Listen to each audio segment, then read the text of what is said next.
eee, banyak orang mungkin yang belum betul-betul mendalami ilmunya, tapi juga di permukaan tahu ya pentingnya untuk bersyukur dan seterusnya. Oke. Kemudian ketika ada orang yang sedih, orang lagi mungkin, apapun alasan dia kecewa, sedih atau apapun itu, kemudian, maksudnya untuk membantu, Iya. tapi akhirnya berdampaknya malah sebaliknya gitu. Iya. Jadi kayak kamu Kayak tuh meremehkan harusnya masalah bersyukur, orang. Kayak gitu. meremehkan masalah Iya, orang jatuhnya. kamu tuh harusnya bersyukur dan itu akhirnya, suka jadi salah kaprah itu. Terkait banyak sekali narasi syukur itu justru menjadi narasi yang kesannya kurang empati pada orang lain.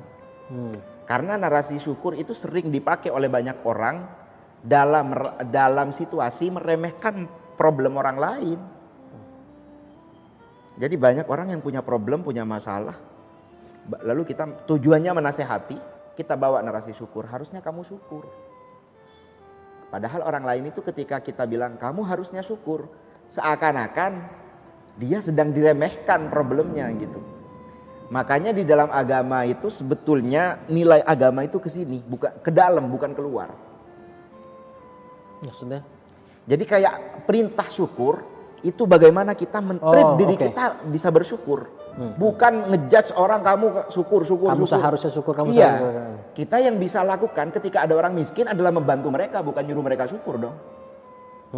Tapi kalau kita yang miskin, yang bisa kita lakukan bukan ngemis, tapi bersyukur. Kalau untuk orang lain, yang harus kita lakukan adalah menolong meringankan beban mereka. Bukan menceramahi mereka dengan narasi syukur. Akhirnya syukur yang di dalam agama kedudukannya sangat tinggi karena sering kali disampaikan dengan cara yang tidak tepat seperti itu, membuat syukur lagi-lagi sering disalahpahami. Akhirnya banyak orang yang apaan sih gitu, dengar kata syukur aja udah nggak mau.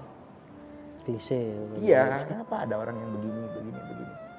Jadi nasihat itu terkadang kalau disampaikan dengan cara tidak tepat justru malah menjadi abuse terhadap mental seseorang, menjadi serangan. Nah, dulu tuh ada ulama yang pernah menjumpai orang yang ditinggal wafat oleh kekasihnya. Dan tidak ada perpisahan yang lebih berat daripada ditinggal wafat oleh pasangan. Ini lebih dahsyat daripada ditinggal wafat oleh orang terdekat manapun. Nah, para nabi itu kan orang yang paling besar ujiannya. Nabi Muhammad itu diwafatkan Sayyidah Khadijah karena itu musibah yang sangat berat gitu. Beban yang sangat berat. Nah, pernah ada orang yang meninggal pasangannya. Kalau tidak salah itu suaminya yang meninggal. Jadi seorang wanita meninggal suaminya, dia begitu terpukul. Datanglah ada seorang ulama menasehati. Ulamanya itu bilang, kamu harus bersyukur. Kamu harus ingat kita semua ini milik Tuhan. Kalau Tuhan mau ambil, kamu mau apa? Suamimu itu bukan milikmu. Suamimu itu milik Tuhan. Kamu harus menerima itu. Kemudian wanita itu menjawab, wahai Syekh, sebelum engkau sampaikan nasihatmu itu, tolong duduklah kemari, menangislah dulu bersamaku. Jadi kata dia, kalau kamu belum bisa merasakan penderitaanku, saya nggak butuh sama ceramahmu. Boro-boro kamu bawa hadis, bawa Al-Quran. Bahkan kalau kamu belum bisa menunjukkan empati kepada saya nggak butuh sama nasihatmu. Nah, kadang itu problemnya, kita belum menunjukkan empati, belum membantu, udah ngasih masukan, udah ngasih saran, karena paling demen kalau ngomong memang.